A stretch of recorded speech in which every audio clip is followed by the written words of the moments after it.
Thanks, Bill, and we're on the road again, this time in Warner Robins, Georgia, with a man you may not recognize right away, but I promise you, you have seen his face many times before. Joel Deaton, great to see you. How you doing, Mike? Tell me a little bit about how you got into wrestling. My story is it's a story that starts, in the late 70s, and all the territories days when they were still flourishing and doing well. I came up during that time and through several territories and going up through Crockett, Mid-Atlantic, when it started going, we drove everywhere, driving 3,000-4,000 miles a week and then we went to where we were flying, all over the place, and then, in '87 when, my Japan stuff started, I was really blessed to be in WCW and Crockett Land during some of their best years, glory years, they say, or whatever. And then Japan, the same thing. Some of the best years of Baba's All Japan company were in the years that I was in there, getting 3 or 4 tours a year.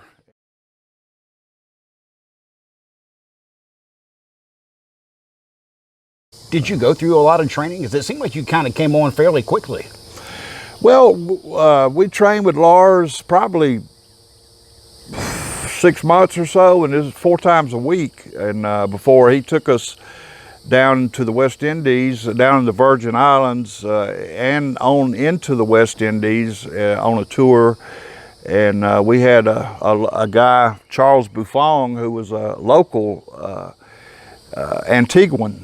And so we went down to Antigua, and they had 3 hours of TV a day at that time and on that island in per day? Antigua. And Lars was able to get our show. He had TV up in Smyrna, out of Smyrna, Georgia, there on Channel 36, and we got our tape on 1 hour on one day a week. And he ran his hour show in there once a week for 6 weeks before we came in. So those people had never had anything like that down in Antigua before. But it was. Yeah, any great stories from your trips down there? Oh yeah, I mean, well. Anything you can tell. That's maybe a better way of asking that question. I just remember that we wrestled there. Like we had wrestled in St. John, St. Thomas, and then when we got down to Antigua, Charles Buffon was, and he looked like you could akin him to Rocky Johnson. He had that build. He was a big muscular guy, and so he was the hometown hero there in Antigua, and so we had wrestled in a match with someone, I think Steve the Kid Collins, and somebody else the prior night, and then and Charles. It was Steve and Charles against me and Hoss Deaton, and we came back the next night, and they had armed guards, at the doors and everything, and so when we were supposed to run in a match and attack Charles during his match, and so when we went to run out to go attack him, the armed guards stepped in front of us. Oh, wow. They didn't want us to go out there and harm old Charles, so so we didn't. Now, did you expect that, or was that a surprise to you? Oh no, that was a total shoot. That was total, out of the blue. We had no idea. They just knew from the night before we had done, little underhanded stuff, and so they had their eye on us, and they didn't want nobody hurting their. You're lucky you didn't get shot. Yeah. Tell me about some of the other places you've been, because one thing, and I've told you this before, I know that someone had mentioned one time to me that they didn't know who you were, and I was amazed by that, because I've seen your face on so many different matches throughout the time I was growing up that when I saw you, I was like, I know this guy. He's been on TV more times than I can tell you. Tell me where all you have been. Gosh, Because it's not just one place. You've been in all the territories everywhere.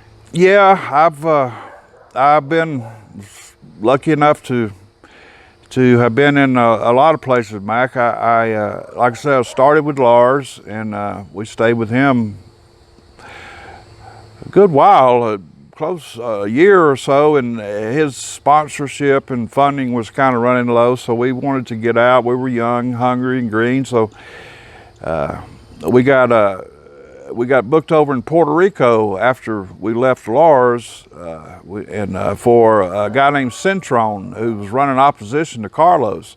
And we were running 4 nights a week over there, and we had TV, and they were drawing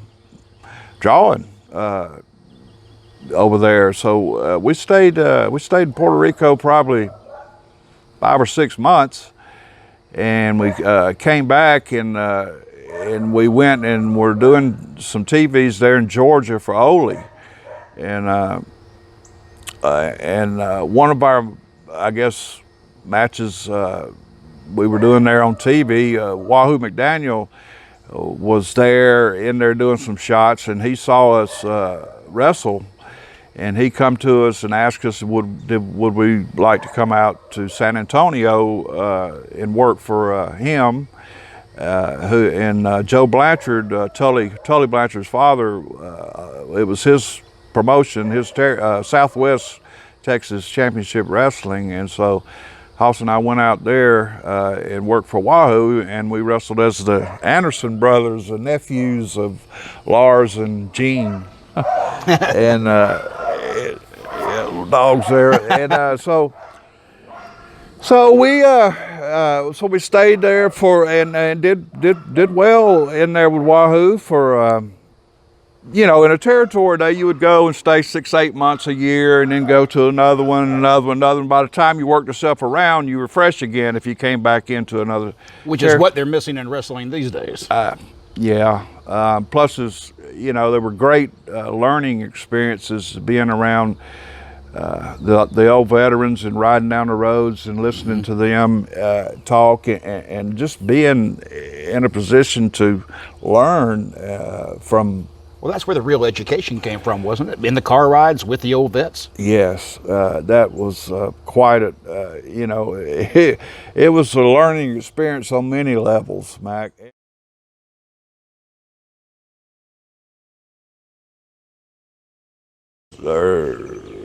Beginning of '86, I think, is when Dusty called me in and gave me the Thunderfoot gimmick. The loaded boot. Yeah, and so that moved me up on the card, up in through the middle, and I worked some semi-mains and some main events around the territory as Thunderfoot, but yeah, Thunderfoot, it boosted me up to the upper middle and some semi-mains and main events around the territory, Let me ask you, I'm just curious.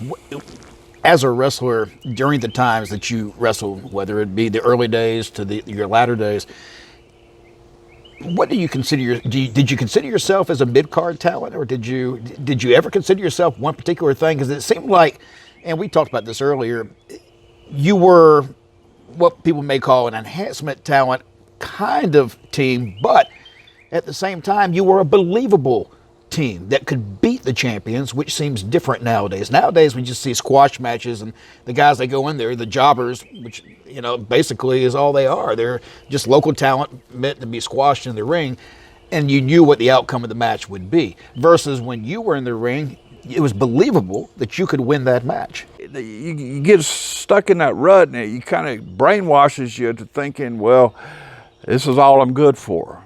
I mean, yeah, I love wrestling. I'm going to do, wrestle my matches, and I'm a pretty good wrestler, but I'm not going to go further. I'm not going to, right. And I never gave up on the hope that I could, because I believed I could do better than some of the spots I had. But like in Mid-Atlantic, Charlotte, there was so much great talent in there, and established talent, and that was ahead of me, and I looked at it as that, and I said, that this is part of the steps that in my career that I have to go through to make it. You know, I'm getting exposure. I'm getting people. Yeah, they see me lose or whatever, but they also see there's always a little spark there or something. He don't give up. Which is probably what I saw when I was watching you, because I always believed that you could win. That was the difference to me in what you could portray on TV and what other guys would portray on TV. I would watch it. I would know where that match was going to go. I'd watch your match with somebody, and I wasn't quite sure where that match would go. And that's what I think draws the viewers in, is not knowing what's going to happen. If you predetermine and you already know where it's going to go, why watch? Yeah, that's true.